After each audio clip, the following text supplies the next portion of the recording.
the dead town of Gibbon. On the night of May 7th, 1926, a luminous green fireball hovered over the town of Gibbon, Kentucky. Over a course of several hours, it made its way down over the town from the east, bathing baffled onlookers in its strangely warm, glowing green aura. Written first-hand accounts remaining to this day suggest that those who stood in just the right position were able to hear a distant sound of dying machinery, thought to originate from the fireball. The following morning, there came a tremendous crash from the west of Gibbon, and then a subsequent burst of warm air which reeked of sulfur and something else that was and still is unnameable. Some of the bolder citizens went out to investigate with any weapon that they could find, having made a suspicious connection between the fireball and the crash. All 20 or so of them disappeared over the horizon before noon.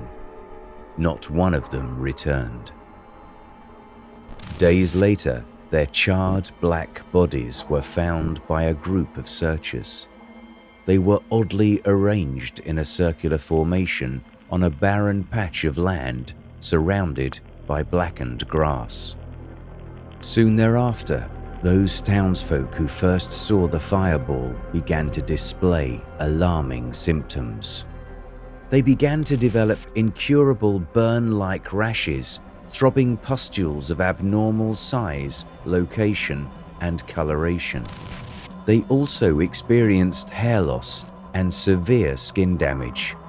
There were occasional reports of violent outbursts of madness, during which the afflicted wanted nothing more than to fly, gesturing toward the air above their head.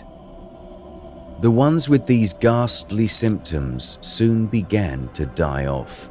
The malformed bodies were dragged into a single mass grave at the west side of town.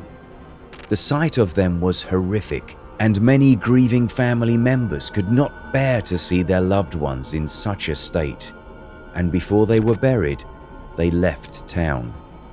In less than a year, townsfolk began to succumb to the unexplainable symptoms increasing rapidly until at last the final survivor too dropped dead among the others. The only records remaining of Gibbon are those written by the moribund, the ones who knew that their time was coming soon for lack of a treatment. To this day, the exact happenings of those few months remain unclear, and life has not yet crept back in to claim the ruins of Gibbon. Perhaps it is for good reason.